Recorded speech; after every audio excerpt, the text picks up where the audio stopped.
দেখুন বন্ধুরা, এই যে এই তিতি মুরগি আর এই যে এই টার্কি মুরগিগুলো দেখেন উড়াউড়ি করে আমার মইটা ফালিয়ে দিয়েছে।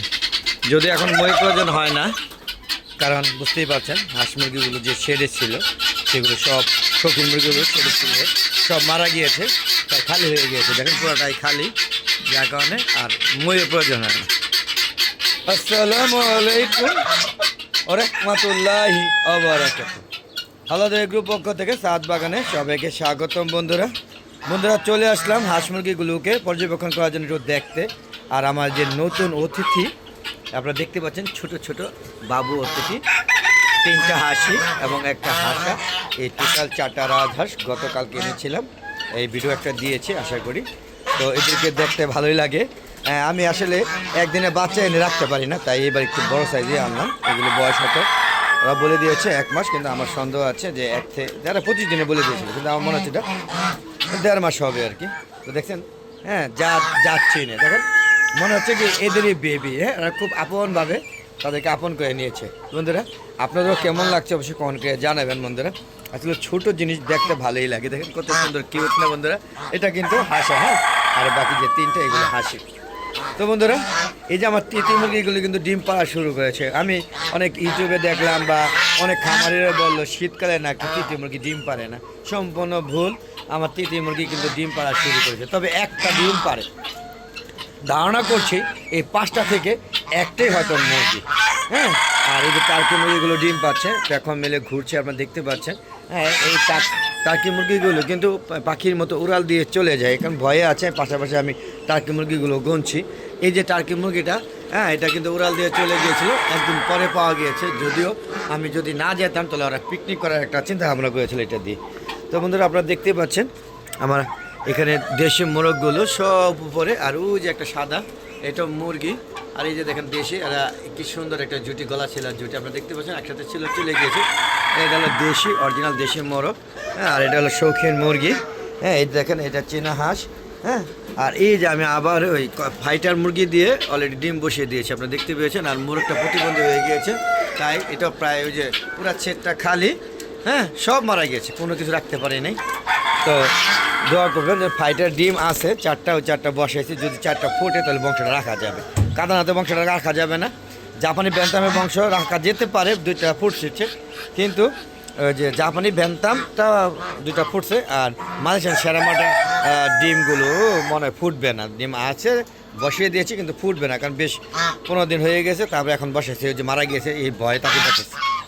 আর দেখুন কত সুন্দর এখন মেলে ঘুরছে, একটু দেখুন বন্ধুরা, কত সুন্দর না, কিউট না, দেখতেই ভালো লাগে। আসলে টার্কি মুরগি থেকে মোরগ খুব সুন্দর লাগে আমার কাছে। আপনাদের কাছে কোনটা ভালো লাগে অবশ্যই কমেন্ট করে জানাবেন বন্ধুরা।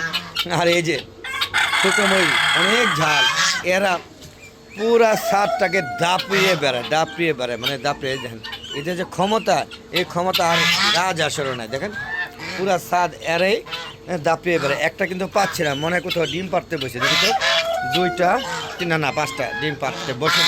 ওরা একদিন খুপে ডিম পেয়েছিলাম, আর ওরা একটা নির্দিষ্ট জায়গায় মনে হয় ডিম পাড়ে, ওইখানে দেখি যে প্রায় ওই জায়গায় ডিমটা পায়। আমার বেবিগুলোকে খুব ভালোই লাগে। এই যে একটা সাদা বেবি নিয়েছিল, দেখেন ভালো লাগছে না? কমেন্ট করে কিন্তু অবশ্যই জানাবেন বন্ধুরা। তো চলুন বন্ধুরা একটু কবুতর শেড থেকে আসি। দেখেন সবাই রেস্টে আছে, রেস্টে আছে, আপনারা দেখতে পাচ্ছেন। আমার এই যে কবুতরগুলো লাইট জ্বালিয়ে দিয়েছে যদিও, এরা কবুতরগুলো তো এই এখনও শীত পুরোপুরি যায় নাই, তবে চলতেছে। কিন্তু মাঘে নাকি শীত বাঘে কাঁপে, কিন্তু কথাটা পুরোপুরি সত্য নয়।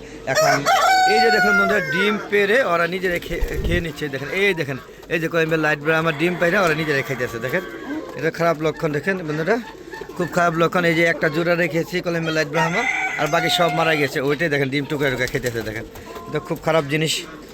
এটা ওকে ক্যালসিয়ামের ঘাটতি দেখা দিয়েছে, ক্যালসিয়ামের ওষুধ খাওয়াতে হবে, নাহলে এই বংশটা ডিম না থাকলে বাচ্চা ফোটাবো কীভাবে? কারণ আমার সবই তো মারা গিয়েছে। এখন এই একটা জোড়া কোনো রকম বাঁচিয়ে রেখেছি, আর এই সিল্কি মুরগিগুলো বাকিটা আল্লাহ পাক ভালো জানে। তো বন্ধুরা দেখেন এই মুরগিটা গত জুন মাস থেকে এখন হলো জানুয়ারি মাসের শেষ পর্যায়ে, একদম শেষ, এখনও সে বাচ্চা ফুটিয়ে যাচ্ছে, কোনো কথা হবে না। এইরকম ভালো জাতের মুরগি মানে কুজো মুরগি আমার জীবনে দেখিনি। তো বন্ধুরা এই যে আমার দেশি মুরগিগুলো, এগুলো অলরেডি ডিম পাড়া আপাতত বন্ধ রাখছে। তো বন্ধুরা বেরিয়ে যাচ্ছে, কেমন লাগছে ভিডিওটা কমেন্টকে জানাবেন বন্ধুরা। আর আপনারা ছাদে কে কে হাঁস মুরগি লালন পালন করেন অবশ্যই কমেন্ট বক্সে লিখে পাঠাবেন। হ্যাঁ, আর এই দেখেন আমার সাদা চীনা হাঁস, দেখেন কত সুন্দর সাদা চীনা হাঁসগুলো। এই প্যাক ট্যাক পানি মানি খেয়ে এগুলো চেয়ারও দেখেন করছে, দেখেন এই যে চেয়ারাগুলো করছে। আর এই যে আমার টার্কি মুরগিগুলো ঘুরছে আমার পিছে পিছে। হ্যাঁ, ওদেরকে আবারও সবজি পাতা এনে খাওয়াতে হবে। তো সবজি পাতা খাওয়ানোর ভিডিওগুলো বন্ধুরা দেখেছি, দেখেন এবারে বড়রা কিন্তু ঠুকাঠুকি করছে রাজহাঁসগুলো, দেখেন এরা একজন আরেকজনকে ঠুকরা সহ্য করতে পারছে না। তো বন্ধুরা আমার একটা ইউটিউব চ্যানেলের পাশাপাশি একটা ফেসবুক চ্যানেলও আছে, ফেসবুক পেজ আছে। হ্যাঁ, আলাদা এগ্রো যে ভিডিওটা তার ফেসবুক পেজটা কিন্তু সেই নামে না, সেটা আছে মিজান এগ্রো বিডি। তো বন্ধুরা আশা করি সবাই ফেসবুক পেজটাকে প্রথমে ফলো দিবেন, ফলো দিয়ে সম্পূর্ণ ভিডিও দেখে সুন্দর সুন্দর মতামত দিবেন এবং শেয়ার করে সবাইকে দেখার সুযোগ করে দিবেন। প্রতিদিন সন্ধ্যা 6টা বাজে ফেসবুক পেজে ভিডিওগুলো আপলোড করে থাকি। আর বন্ধুরা ইউটিউব চ্যানেলের ভিডিওটা অবশ্যই দেখার আগে সবাই আমার চ্যানেলকে সাবস্ক্রাইব করবেন। আশা করি সবাই চ্যানেলটা সাবস্ক্রাইব করে দিবেন, যাতে নতুন নতুন ভিডিও আপলোড দেওয়ার সাথে সাথে আপনাদের ইউটিউব চ্যানেলে নোটিফিকেশন করে চলে যাবে এবং আপনারা সুন্দরভাবে উপভোগ করবেন, দেখে শেয়ার করে সবাইকে দেখার সুযোগ করে দেবেন এবং চ্যানেলটাকে অবশ্যই সাবস্ক্রাইব করবেন। আর বন্ধুরা আপনারা কে কোন জায়গা থেকে আমার ভিডিওগুলো দেখেন সবাই একটু কমেন্ট বক্সে লিখে পাঠাবেন যে ইন্ডিয়া, সৌদি আরব অথবা দুবাই, কুয়েত, কাতার, হ্যাঁ আমেরিকা, নিউজিল্যান্ড, ফ্রান্স, ইটালি, যেখান থেকে দেখেন কমেন্ট বক্সে জানাবেন। আর বন্ধুরা বাংলাদেশ হলে তো অবশ্যই বাংলাদেশ, আমার প্রিয় বাংলাদেশ, তাই না বন্ধুরা? তো বন্ধুরা আমার ইউটিউব চ্যানেলের ভিডিওগুলো এই শীত মানে মার্চ পর্যন্ত বা এপ্রিল পর্যন্ত 4টা পরে আপলোড করে থাকি। এপ্রিলের পরে বা মার্চের পরে যখনই, তখন 3টার পরে আপলোড করে দিই। তো বন্ধুরা দেখা আমন্ত্রণ জেনে আজকের মতো ভিডিও শেষ করে দিচ্ছি, অনেক হলো। আবার দেখা হবে নতুন কোনো পর্ব নিয়ে, নতুন কোনো ভিডিও নিয়ে। ততক্ষণ হালাদুর এগুলো চ্যানেলের পাশে থাকুন আর আমার যে ছোটো ছোটো বেবি নিয়ে সুন্দর সুন্দর মতামত দিবেন। আসলে বাচ্চাগুলো কিনে নিয়ে আসছি তো, হ্যাঁ কেমন হলো হ্যাঁ সেটা জানাবেন। তো বিদায় নিচ্ছি, সবাই ভালো থাকবেন, সুস্থ থাকবেন, নিরাপদে থাকবেন। আসসালামু আলাইকুম ওয়া রাহমাতুল্লাহি ওয়া বারাকাতুহু। বন্ধুরা খোদা হাফেজ।